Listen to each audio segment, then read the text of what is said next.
எசேக்கியேல் தீர்க்கதரிசியின் புஸ்தகம் அதிகாரம் 32 வசனங்கள் 1 முதல் 16 வரை. 12ஆம் வருஷம் 12ஆம் மாதம் 1ஆம் தேதியிலே கர்த்தருடைய வார்த்தை எனக்கு உண்டாகி, அவர், மனுபுத்திரனே, நீ எகிப்தின் ராஜாவாகிய பார்வோனை குறித்து புலம்பி அவனோடே சொல்ல வேண்டியது என்னவென்றால், ஜாதிகளுக்குள்ளே நீ பாலசிங்கத்துக்கு ஒப்பானவன். நீ பெருந்தண்ணீர்களில் முதலையைப் போல் இருந்து உன் நதிகளில் எழும்பி உன் கால்களால் தண்ணீர்களை கலக்கி அவைகளின் ஆறுகளை குழப்பிவிட்டாய். ஆகையால் கர்த்தராகிய ஆண்டவர் சொல்லுகிறார், நான் வெகுஜன கூட்டத்தை கொண்டு உன்மேல் என் வலையை வீசுவேன். அவர்கள் என் வலையில் உன்னை இழுத்துக் கொள்வார்கள். உன்னை தரையிலே போட்டு விடுவேன். நான் உன்னை வெட்ட வெளியில் எரிந்துவிட்டு ஆகாயத்து பறவைகளையெல்லாம் உன்மேல் இறங்க பண்ணி பூமி அனைத்தின் மிருகங்களையும் உன்னால் திருப்தியாக்கி உன் சதையை பர்வதங்களின் மேல் போட்டு உன் உடலினாலே பள்ளத்தாக்குகளை நிரப்பி நீ நீந்தின தேசத்தின் மேல் உன் இரத்தத்தை பர்வதங்கள் மட்டும் பாயச் செய்வேன். ஆறுகள் உன்னாலே நிரம்பும். உன்னை நான் அணைத்து போடுகையில் வானத்தை மூடி அதன் நட்சத்திரங்களை இருண்டு போக பண்ணுவேன். சூரியனை மேகத்தினால் மூடுவேன். சந்திரனும் தன் ஒளியை கொடாதிருக்கும். நான் வான ஜோதியான விளக்குகளையெல்லாம் உன்மேல் இருண்டு போக பண்ணி உன் தேசத்தின் மேல் அந்தகாரத்தை வரப்பண்ணுவேன் என்று கர்த்தராகிய ஆண்டவர் சொல்லுகிறார். உன் சங்காரத்தை ஜாதிகள் மட்டும், நீ அறியாத தேசங்கள் மட்டும் நான் எட்ட பண்ணுகையில் அநேகம் ஜனங்களின் இருதயத்தை விசனமடைய பண்ணுவேன். அநேகம் ஜனங்களை உன் நிமித்தம் திகைக்க பண்ணுவேன். அவர்களின் ராஜாக்கள் தங்கள் முகங்களுக்கு முன்பாக என் பட்டயத்தை நான் வீசுகையில் மிகவும் திடுக்கிடுவார்கள். நீ விழும் நாளில் அவரவர் தம் தம் பிராணனுக்காக நிமிஷந்தோறும் தத்தளிப்பார்கள். கர்த்தராகிய ஆண்டவர் சொல்லுகிறது என்னவென்றால், பாபிலோன் ராஜாவின் பட்டயம் உன்மேல் வரும். பராக்கிரமசாலிகளின் பட்டயங்களால் உன் ஜனத்திரளை விழப்பண்ணுவேன். அவர்கள் எல்லாரும் ஜாதிகளில் வல்லமையானவர்கள். அவர்கள் எகிப்தின் ஆடம்பரத்தை கெடுப்பார்கள். அதன் ஏராளமான கூட்டம் அழிக்கப்படும். திரளான தண்ணீர்களின் கரைகளில் நடமாடுகிற அதன் மிருக ஜீவன்களையெல்லாம் அழிப்பேன். இனி மனுஷனுடைய கால் அவைகளை கலக்குவதுமில்லை, மிருகங்களுடைய குளம்புகள் அவைகளை குழப்புவதுமில்லை. அப்பொழுது அவர்களுடைய தண்ணீர்களை தெளிய பண்ணி அவர்கள் ஆறுகளை எண்ணெயைப் போல் ஓடப் பண்ணுவேன் என்று கர்த்தராகிய ஆண்டவர் சொல்லுகிறார். நான் எகிப்து தேசத்தை பாழாக்கும் போதும், தேசம் தன் நிறைவை இழந்து வெறுமையாய் கிடக்கும் போதும், நான் அதில் குடியிருக்கிற யாவரையும் சங்கரிக்கும் போதும், நான் கர்த்தர் என்று அறிந்து கொள்வார்கள். இது புலம்பல். இப்படி புலம்புவார்கள். இப்படி ஜாதிகளின் குமாரத்திகள் புலம்புவார்கள். இப்படி எகிப்துக்காகவும் அதனுடைய எல்லா திரளான ஜனங்களுக்காகவும் புலம்புவார்கள் என்று கர்த்தராகிய ஆண்டவர் உரைக்கிறார் என்று சொல் என்றார். எசேக்கியேல் தீர்க்கதரிசியின் புஸ்தகம் அதிகாரம் 32 வசனங்கள் 17 முதல் 32 வரை. பின்னும் 12ஆம் வருஷம் அந்த மாதத்தின் 15ஆம் தேதியிலே கர்த்தருடைய வார்த்தை எனக்கு உண்டாகி, அவர், மனுபுத்திரனே, நீ எகிப்தினுடைய ஏராளமான ஜனத்தின் நிமித்தம் புலம்பி அவர்களையும் பிரபலமான ஜாதிகளின் குமாரத்திகளையும் குழியில் இறங்கினவர்கள் அண்டையிலே பூமியின் தாழ்விடங்களில் தள்ளிவிடு. மற்றவர்களை பார்க்கிலும் நீ அழகில் சிறந்தவளோ, நீ இறங்கி விருத்த சேதனம் இல்லாதவர்களிடத்தில் கிட. அவர்கள் பட்டயத்தால் வெட்டுண்டவர்களின் நடுவிலே விழுவார்கள். பட்டயத்துக்கு ஒப்புக் கொடுக்கப்பட்டிருக்கிறார்கள். அவளையும் அவளுடைய ஜனத்திரள் யாவையும் பிடித்தெழுங்கள். பராக்கிரமசாலிகளில் வல்லவர்களும் அவனுக்கு துணை நின்றவர்களும் பாதாளத்தின் நடுவிலிருந்து அவனோடே பேசுவார்கள். அவர்கள் விருத்த சேதனம் இல்லாதவர்களாய் பட்டயத்தால் வெட்டுண்டு இறங்கி அங்கே கிடக்கிறார்கள். அங்கே அசூரும் அவனுடைய எல்லா கூட்டத்தாரும் கிடக்கிறார்கள். அவனைச் சுற்றிலும் அவர்களுடைய பிரேத குழிகள் இருக்கிறது. அவர்கள் எல்லாரும் பட்டயத்தால் வெட்டுண்டு விழுந்தவர்கள் தானே. பாதாளத்தின் பக்கங்களில் அவர்களுடைய பிரேத குழிகள் இருக்கிறது. அவனுடைய பிரேத குழியைச் சுற்றிலும் அவனுடைய கூட்டம் கிடக்கிறது. ஜீவனுள்ளோருடைய தேசத்திலே கிடியுண்டாக்கின அவர்கள் எல்லாரும் பட்டயத்தால் வெட்டுண்டு விழுந்தவர்கள் தானே.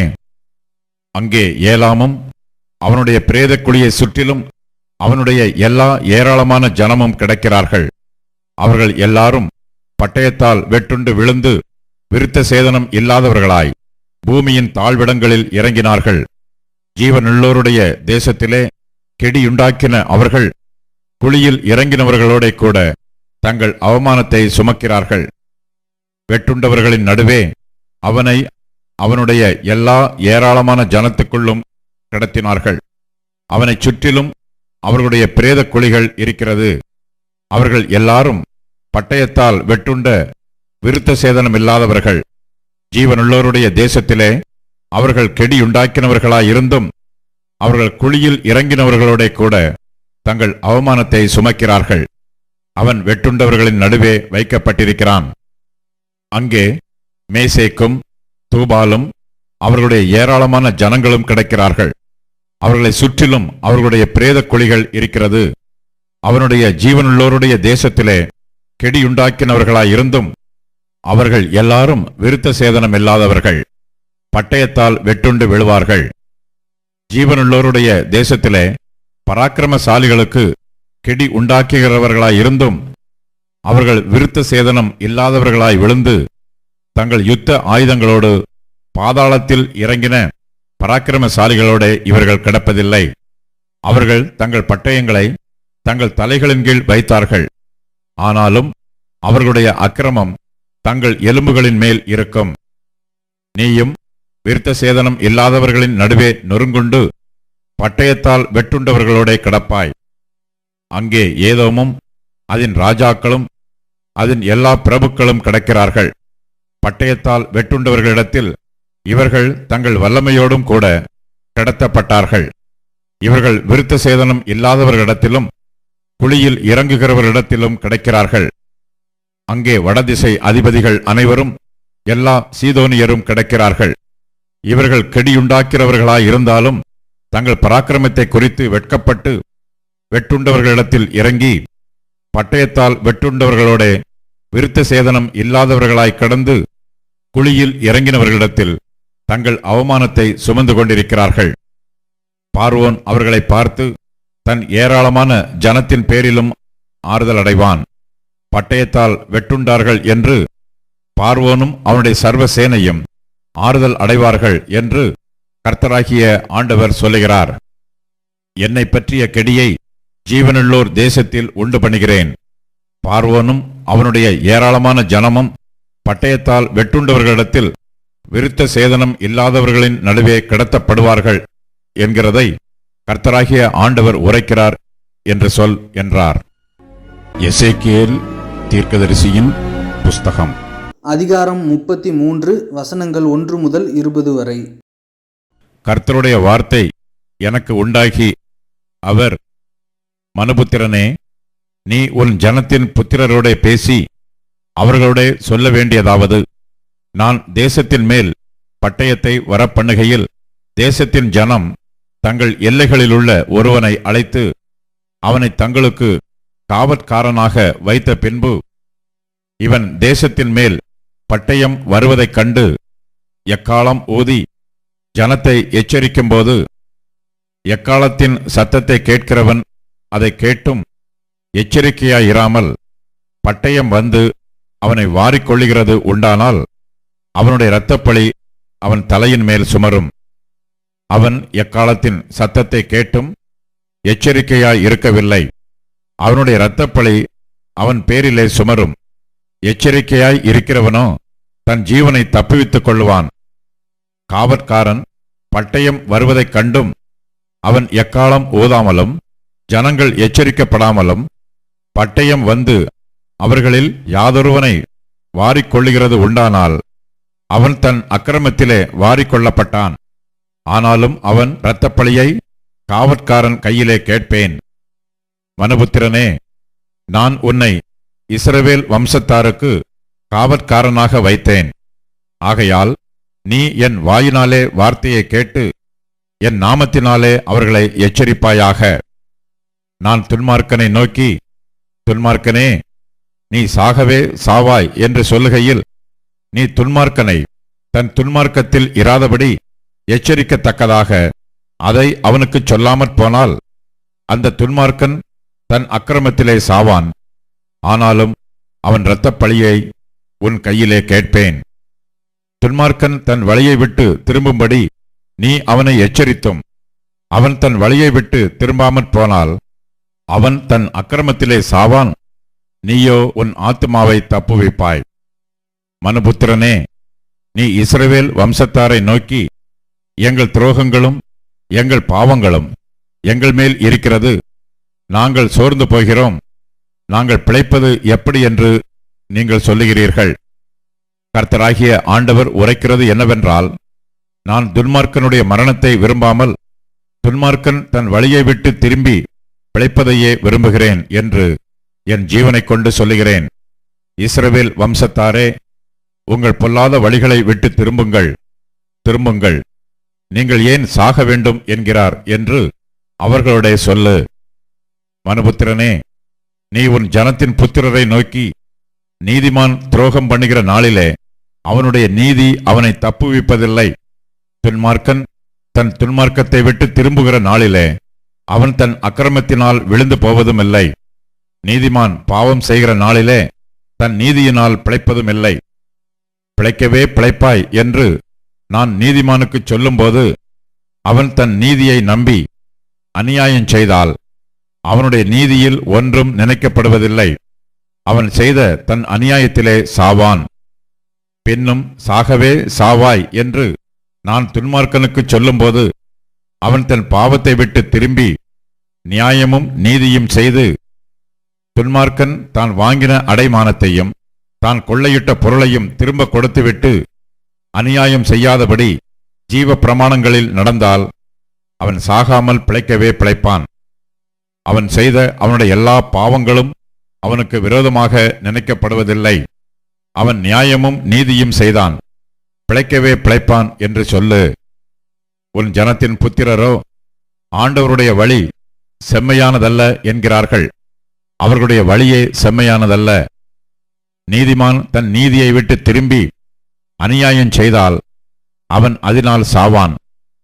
துன்மார்க்கன் தன் அக்கிரமத்தை விட்டு திரும்பி நியாயமும் நீதியும் செய்தால் அவன் அவைகளினால் பிழைப்பான். நீங்களோ ஆண்டவருடைய வழி செம்மையானதல்ல என்கிறீர்கள்.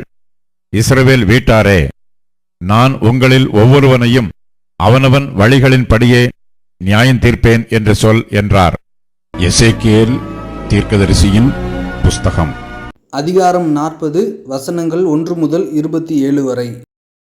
நாங்கள் சிறைப்பட்டு போன 25ஆம் வருஷத்தின் ஆரம்பத்தில் 1ஆம் மாதம் 10ஆம் தேதியாகிய அன்றே கர்த்தருடைய கை என்மேல் அமர்ந்தது. அவர் என்னை அவ்விடத்துக்கு கொண்டு போனார். அப்பொழுது நகரம் அழிக்கப்பட்டு 14 வருஷமாயிற்று. தேவ தரிசனங்களில் அவர் என்னை இஸ்ரவேல் தேசத்துக்கு கொண்டு போய் என்னை மகா உயரமான ஒரு மலையின் மேல் நிறுத்தினார். அதன் மேல் தெற்காக ஒரு நகரம் கட்டியிருக்கிறது போல் காணப்பட்டது. அவர் என்னை அங்கே கொண்டு போனார். இதோ, அங்கே ஒரு புருஷன் இருந்தார். அவருடைய தோற்றம் வெண்கலமாயிருந்தது. அவர் கையில் சணற்கயிறும் ஒரு அளவுகோலும் இருந்தது. அவர் வாசலிலே நின்றார். அந்த புருஷன் என்னை நோக்கி, மனுபுத்திரனே, நீ கண்ணார பார்த்து காதார கேட்டு நான் உனக்கு காண்பிப்பது எல்லாவற்றின் மேலும் உன் மனதை வை. நான் உனக்கு அவைகளை காண்பிக்கும்படி நீ இங்கே கொண்டு வரப்பட்டாய். நீ காண்பதையெல்லாம் இஸ்ரவேல் வம்சத்தாருக்கு தெரிவி என்றார். இதோ, ஆலயத்துக்கு புறம்பே சுற்றிலும் ஒரு மதில் இருந்தது. அந்த புருஷன் கையிலே 6 முழ நீளமான ஒரு அளவுகோல் இருந்தது. ஒவ்வொரு முழமும் நமது கை முழத்திலும் 4 விரற்கடை அதிகமானது. அவர் அந்த மதிலை அளந்தார். அகலம் 1 கோலாகவும் உயரம் 1 கோலாகவும் இருந்தது. பின்பு அவர் கிழக்கு முக வாசலுக்கு வந்து அதன் படிகளின் மேல் ஏறி வாசற்படியை ஒரு கோல் அகலமாகவும் மறு வாசற்படியை ஒரு கோல் அகலமாகவும் அளந்தார். ஒவ்வொரு அறையும் ஒரு கோல் நீளமும் ஒரு கோல் அகலமுமாயிருந்தது. அறை வீடுகளுக்கு நடுவே 5 முழ இடம் வெட்டியிருந்தது. வாசலின் மண்டபத்தருகே உள் வாசற்படி ஒரு கோல் அளவாயிருந்தது. வாசலின் மண்டபத்தையும் உள்ளே கோல் அளவாக அளந்தார்.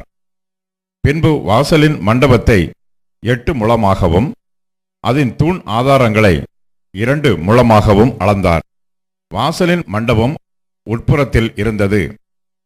கீழ்திசைக்கு எதிரான வாசலின் அறைகள் இந்த புறத்தில் 3 அந்த புறத்தில் 3 அவைகள் 3க்கும் ஒரே அளவும் இந்த புறத்திலும் அந்த புறத்திலும் இருந்த தூண் ஆதாரங்களுக்கு ஒரே அளவும் இருந்தது. பின்பு வாசல் நடையின் அகலத்தை 10 முழமாகவும் வாசலின் நீளத்தை 13 முழமாகவும் அளந்தார்.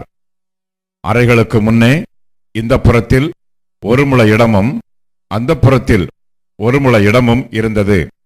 ஒவ்வொரு அறை இந்த புறத்தில் 6 முழமும் அந்த புறத்தில் 6 முழமுமாயிருந்தது.